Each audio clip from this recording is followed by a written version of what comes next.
Good evening, welcome everyone. Sorry we're a little bit late, a little bit fashionably late. There was some commotion yesterday, so it was all complicated. We have the Zoom link ready.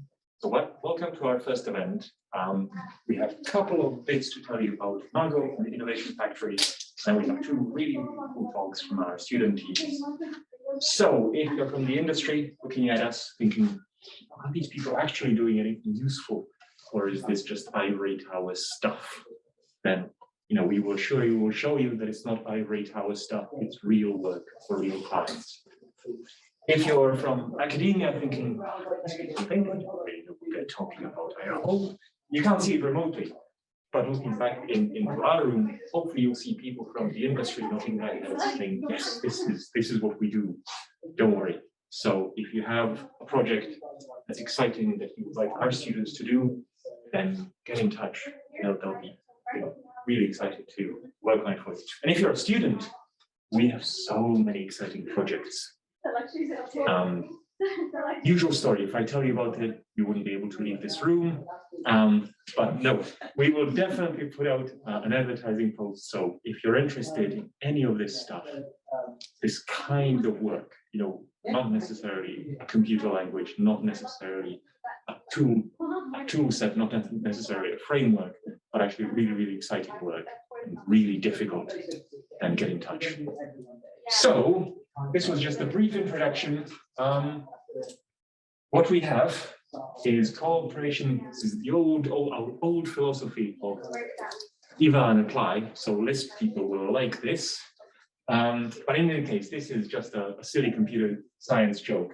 What we have actually is Untitled Software, which is our student company, and Innovation Factory, which are the size of this business proposition that we have in Manchester. We, as in Inaugural Software, will do initial proof of concept, will bring a minimum viable products to life.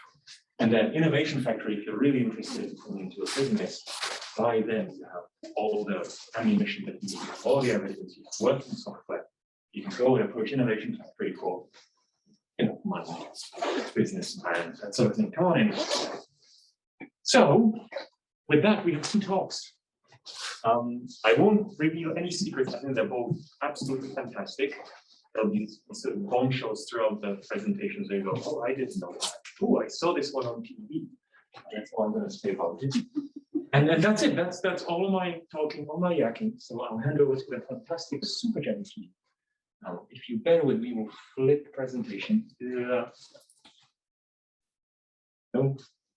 Yes. Okay. Awesome. No, you need first slide. Yep. Well. It would help. Okay. I'm pressing a button and I'm getting out of here. SuperGen. Thank you very much. Okay.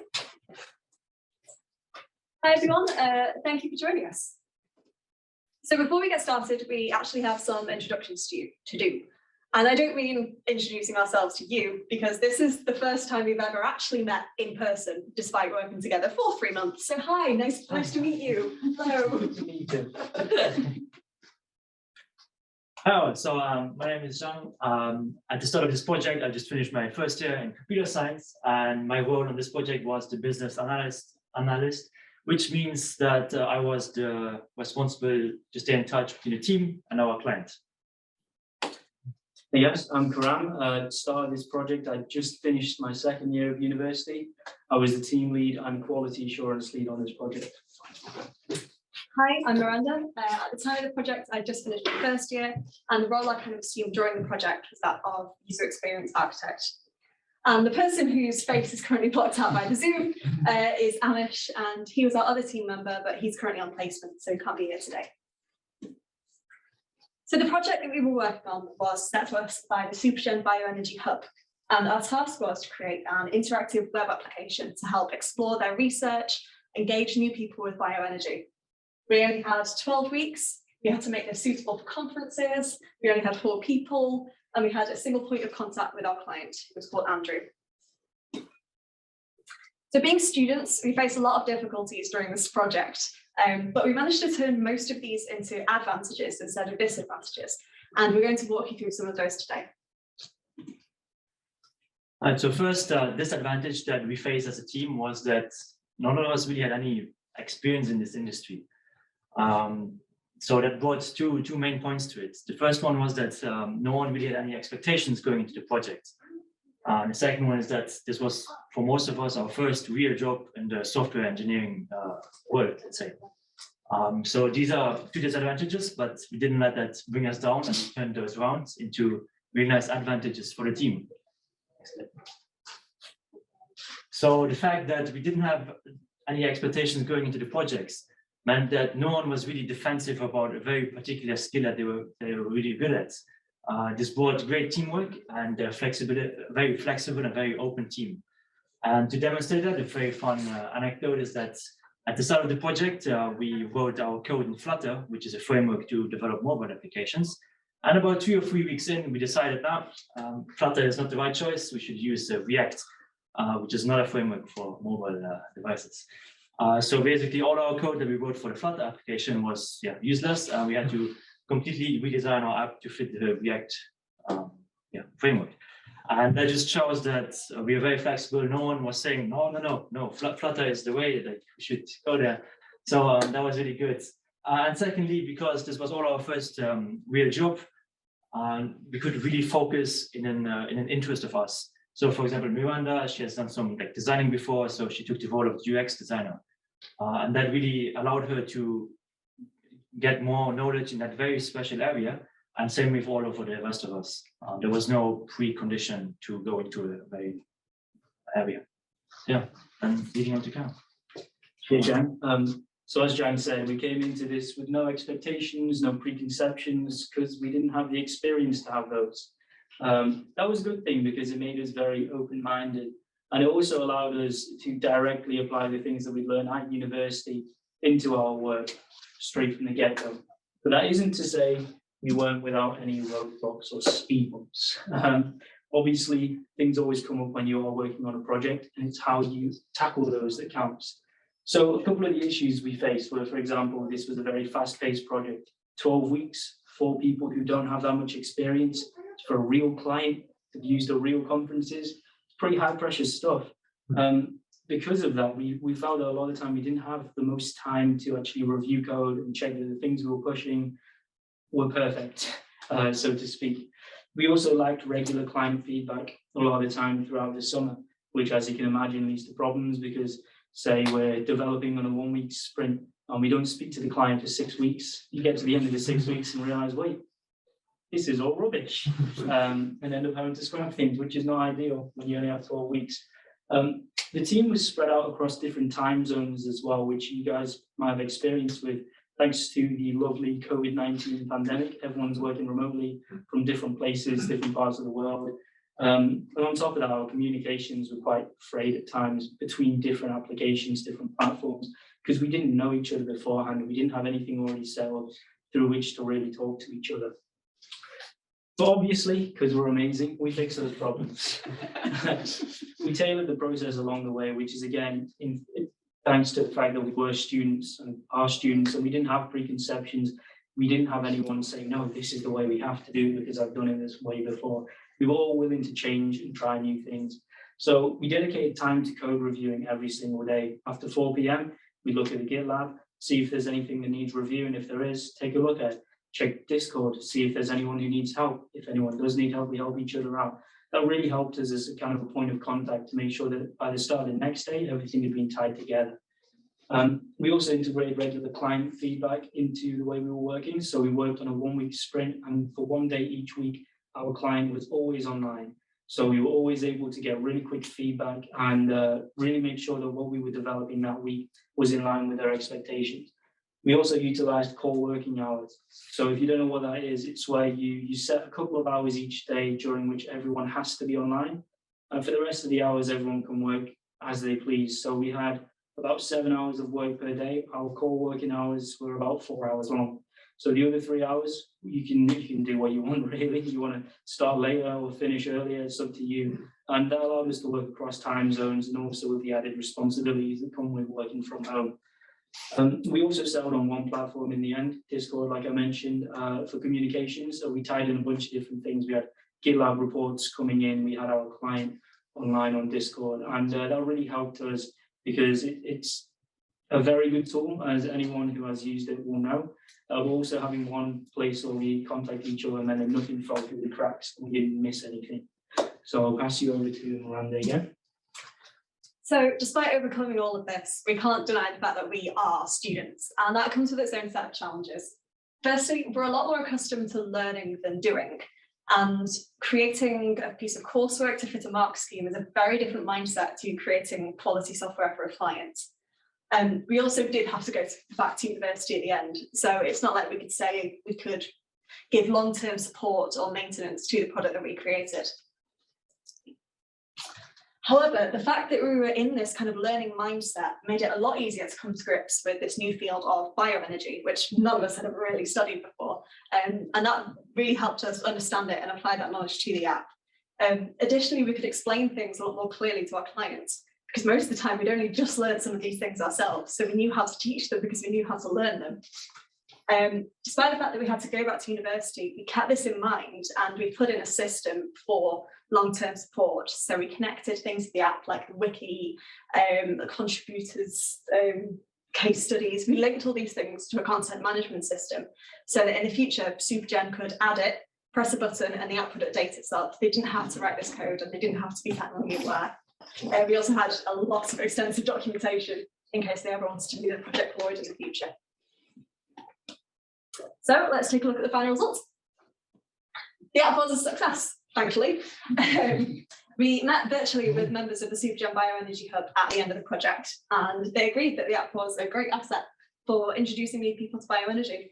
And in fact, that's exactly what it was used for at COP26 this year, as you can see in the picture. Quite hard to see, but it's true. But yeah, it was used at COP26. Also, after we fed back kind of what had helped us during the process of working with Imago, there are changes to the way the company runs. So we fed back that it was great that we each had our own kind of specialist area that almost didn't, that wasn't clashes. You know, there wasn't another person saying, I want to do UX as well. So the company now looks to hire people with complementary skill sets. So you get this wide range of skills from the beginning. The decisions that we made regarding the development process, the decisions that we came up with in retrospectives, those are kind of explained to new teams at the start as a kind of, hey, these are things that have worked in the past for our teams. You know, you can do what they did and pick parts of the process that work for you, but we give them a starting point. Yeah, is that the right one? Yes. So after this, we went back to university, and it was quite interesting to study the concepts that we'd already applied. A lot of us went back to do a course in software development and agile, and it was like, we already know all this because we've done it. But it was really interesting to see the different angle and the more theoretical angle as opposed to the practical elements. This project was amazing to talk about at interviews. I think that all of us have talked about it at interviews. And some of us have since done jobs and placements, and our time at Imago made that transition a lot easier. We all felt prepared for the workplace. It wasn't much of a shock. And, you know, we could really ramp up really quickly to being kind of efficient workers. So thank you very much for your time. If you'd like to find out more about the Imago software company, we've got our website and you can contact Sam, and all of our contact details are covered by Zoom. So if you'd like to get in touch with any of us or ask us any questions, feel free to come find us at the end. Thank you very much.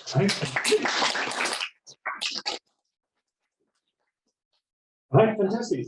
Let me just go back here. Fantastic. Thanks very much to Supergen. To all people who are here, there are drinks at the back if you'd like to grab one before the next talk. Since no one is moving really, I might go there first. But before I do, next team, fantastic. More cool stuff, more text, and another exciting project in the form of Cohere. Here they are. Some of the drinks we have at the back around. And brings up at the back, and I'll follow. Yes, indeed, don't read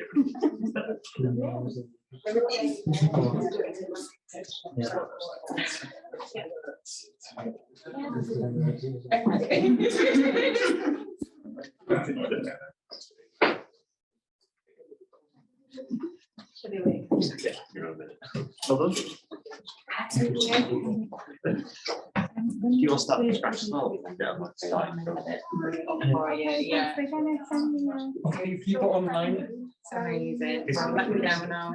Sorry. I'm really outside. Yeah, Well, I'll just you put might- there anyway. Everyone's ready for I'm you. gonna grab my laptop. The Zoom thing. Yeah. It's right, it's out the way. Ready? Well, crash Zooms, but the process. Well, we don't know. We get a bunch of chat with us. The talk is still there, so it's fine.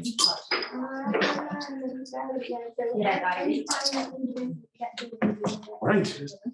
I think we're ready. We'll get everyone back in. Because people have gone take a break. So let's go. Okay. Missing anyone? Or are we back? Full numbers. Okay. Here. So, hello everyone. Thank you for taking the time to join us today. We'd like to talk to you about our project called Cohere. This project came after the SuperGen project, so thanks guys, your feedback made our job a lot better. So let's start the introductions. So my name is Sam. I was one of the front-end developers on the project. I'm currently in second year, my computer science degree. At the time I was in my first year, so this was quite a good project to start off with university. So hi, I'm Nadine. I was mainly a backend developer in this project, and at the time, like Sam, I was a first year computer science student, and now I'm second year. So this quote is taken from the Cohere website. So this is a bit about what Cohere is. So students are encouraged to document learning activities outside formal teaching by tagging social media posts. Cohere creates visualizations of the learning journeys undertaken by students for others to follow. Not the probably most straightforward description ever, but don't worry, we'll break it down in a bit. This is a bit of an overview. So there was a team of 6 of us, including us 2, and we were also joined by our technical lead Carl, who is back there, and of course we were joined by Suzanne, who was great. Nice to slide it. Please play. There we go. Okay, so our first course of action, this will talk about the planning stage and what our first course of action was to start. So as we mentioned, the brief was a little bit ambiguous and we wanted to get a bit more detail. So what we started by is in our first meeting with our client, we decided to create a story map to try and create basic example scenario that we could follow throughout our development. So as you can see, these were basically the notes that we took. And from that, we came up with one scenario that we basically used throughout the project. So this is basically a step of what the user would do. So you start off and the lecturer would remind the students to post about things, activities they're doing and tag them with a relevant tag to what they're learning in lectures. That was the first step. So once the student did that, they would tag it. The tag would basically, what Cohere would do would be create a visualization of all the different things they've done, including the tags, and make links between them. A clear example that we used throughout our development was, for example, if a student was taking a physics course and they were playing tennis, maybe they would see the link between tennis and projectile motion. They take a picture, they tag it physics, projectile motion, and then Cohere would basically make the links between that. And that's what we use throughout the development. So to organize ourselves, we used Trello. As you can see, we split it up in terms of goals, doing, in testing, done, not possible. It would be nice, but it's not possible for us at the moment, and not required. Things that we thought were really nice, but we didn't have time to do and weren't required by the client at the time. So as you can see, we're pretty successful. Yes, so now I'll go over Sam. It's a keyboard this test and the mouse, see if that's a bit more reliable. So yes, we've now planned everything, so we can now start choosing the tech that we want to use to actually make our solution. And here's what we went for. So for our backend and our APIs, we wrote it in Go, which was certainly new for both of us, wasn't it? Yeah. And I think it was new for most of the team as well, so that was quite a learning journey there. We used a Neo4j Database, which for those of you that haven't heard of Neo4j is a graph-based database. And what that lets you do is you have bits of data, which are your nodes, then you can create relationships between them, which are your edges. And that meant that we could draw those connections between activities and lessons really easily. And then to make that quite easy to run, we put it in a Docker container. So rather than having to install all the code, the Neo4j database, put the data in the database, run the Docker container, it's done. For the front end, we wrote it in Node.js. We actually used TypeScript for it. We used handlebar templating engines with an Express.js web server. And to actually render the graphs, we used a Viz.js framework, which was really useful because it meant we didn't have to write our own rendering engine, which would have been quite complicated. And it was quite nice in that it had a lot of features to make it interactive. So if you clicked on a node, it would do something. You could drag it around, you could move it. It was quite good, really. So that's our languages and framework sorted out. So now we just needed to choose our social media. So, question to the floor. Would you want to be assessed, or whether as a summative assessment or as formative assessment in your course units, on something you've put on your personal social media? Anyone? So I'm anti-social node. So this was the conclusion we reached. So when we had our first sort of planning meeting with our client, we thought about using WeChat. And we then decided to not use WeChat. And we then went to Twitter, because we thought that's probably the next best thing. We got it working with Twitter, and some of the screenshots you'll see in a few minutes are from the Twitter version. But then we asked ourselves this question, and we unanimously agreed we don't want to be assessed on what goes to social media. We don't want our lecturers to see that thing we posted where it's Freshers Week. Yeah. So we decided to instead use Yammer. If you haven't heard of Yammer before, it's think corporate Facebook, basically.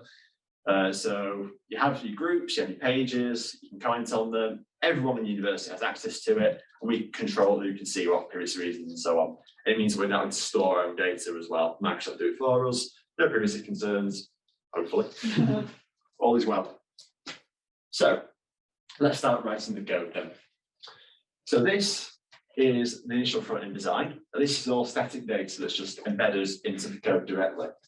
So this is all based around nature. So you can see that this post here are connected by nature. They both contain the tag nature. So that's a link there.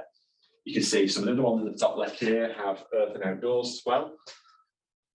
So you get this kind of quite nice grouping here. And then in the bottom left, you've got that one that isn't related at all.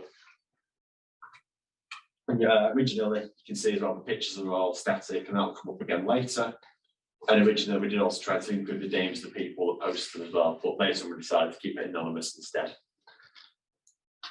So the next thing that the client wanted was that, great, we can see by tag, so we search for nature here.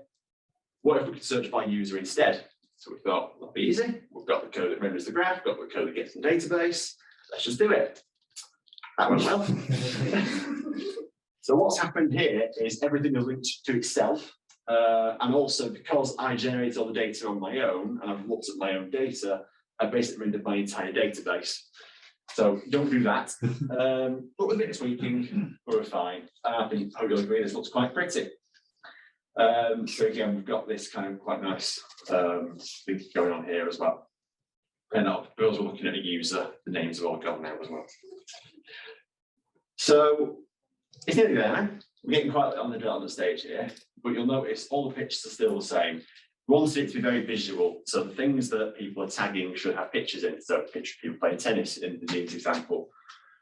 However, Yammer uses something called a no open header, which means that you can't just put a web address in an image tag in HTML and it'll work, because you have to download the image first. And we thought, I think genuinely we thought he would have it.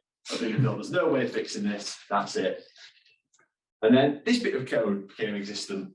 And what this does is it pipes an image, sort of as just data really, into a response that the server is generating, and we can just then link this server response into the application instead. Took a lot of head scratching, but it worked. And here was the final result. This was the first image that I sent to everyone once it started working. And everyone was quite happy at this point, because we thought we'd really had it to this point. And you can see here, these are examples that our client gave us. So this is around, I think it's machine learning, isn't it? Yeah, it was based on real data. Yeah. So yeah, that was quite a big success for us, really. So after 8 or so weeks of work. Great, we're done. Absolutely finished, nothing else to do. No. Yeah, so then our client came back to us, or more like came back to Suzanne, and they approached us telling us that now, instead of wanting the data from Yammer, they had created an application using Glide, and that's where the students would post their experiences. If you don't know what Glide is, it's basically a software that turns spreadsheets into applications. So now data wasn't being saved on Yammer, it was being saved on Google Sheets. So this time, we only had 3 students, myself, Sam, and Leo. We had 4 weeks, and thankfully we also had Carl. And we had 1 goal. Just to clarify, these 4 weeks were also during exams. So, yeah, overall, during these 4 weeks, we ended up making actually 137 code changes. Although at the start, it might not have seemed like it would have made such a difference. So I'll walk you through what happens. So moving from Yammer to Google Sheets, you would think maybe if I were using an API like we were, maybe I would just change the end. I just change the URL and it would be the same, but sadly it wasn't like that at all. The structure of the data that got returned by the APIs were completely different, and it required us to restructure our post structure, which we were using to like add the data to the database. So what we ended up having to do is refactor most of our code in order to change the structure we're using and how it interacts with it. What we ended up doing was creating this environment variable. So what the client could do is set the environment variable to either Yammer or Glide, and it would choose which basically functions it would use and which API would be used to retrieve the data. If like a possible question that could come up would be why we didn't use microservices.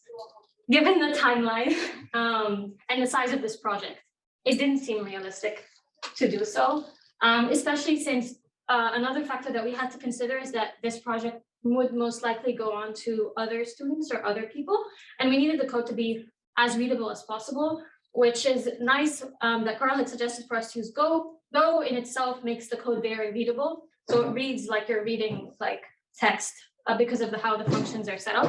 So we wanted to ensure that it continued to be so. If we were to use microservices, it might not be as simple. So yeah, we did end up thankfully successfully doing that, and now the client was able to have a version on Glide that was embedded in their application, and a version that they could use to retrieve data from Yammer as their website. Yep. So if you'd like to learn more about the Cohere project, I've produced a series of, I think it's 4 videos, which are available on the Inaugural YouTube channel. Just YouTube Inaugural and it'll come up. So, and go into quite a lot of depth. I'll walk you through how it all works. I'll show you the Yammer group that we pull data from. And that's probably the best way to learn about it. Nadine also wrote a blog post around the challenges of using Docker on Windows. Yeah, not so fun. If you've ever used Docker on Windows. Yeah. And there's still more as well. So, Cohere is pretty much ended there, as far as I'm aware, anyway. But there's still things going on in Imago. So there have been other projects over the last summer, which was after we finished. I'm currently working for Imago again now on a project that supports visually impaired people in pharmacies. So there's a lot of exciting work going on. I would encourage anyone who wants to learn more about software engineering to definitely do consider getting involved, because it is really rewarding. That's it from us. We'll be around at the end for any questions, unless anyone's really keen and wants to ask now. You can find me, any of the links on the left there. My LinkedIn. Thank you very much. That's you guys.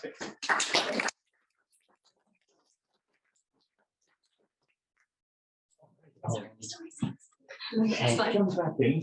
Suzanne, do we have any questions from online? Anyone? No, very No, okay. very happy online. Excellent. Excellent. That's what we like to hear. Oh, no. Click the wrong button again. We also don't have any pizzas yet, so That's less happy. In any case, as you've seen, so I think at the start you might not have believed us that we do real software. If you're from the industry watching this here or online, you might be thinking, no, come on, these will be toy applications. They were not.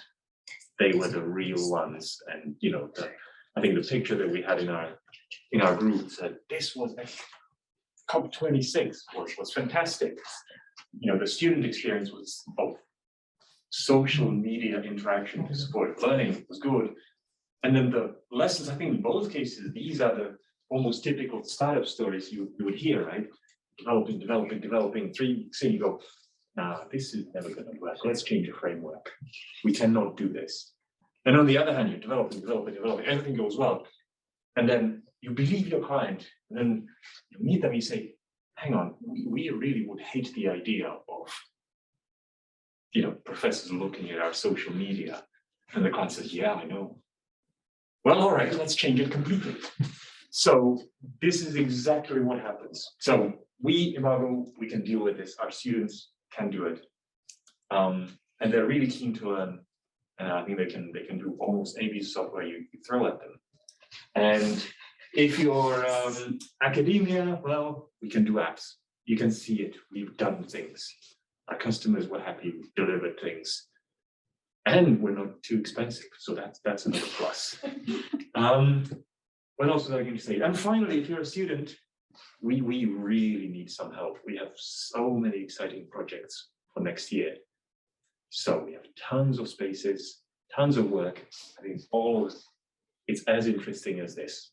So I think that's all I have for now. You can contact us here, Suzanne, Harold, and me. If you have any questions, and we'll be running these events over and over and over again. So if worst case scenario, you come in for pizzas and beer, that's good too. So, all right, thanks very much for your attention. That's all we have here for, I think, online people. Beyond that, it's pretty boring. You just get to see us chatting here. But if you have any questions, ask them now. Otherwise, over on email. Okay.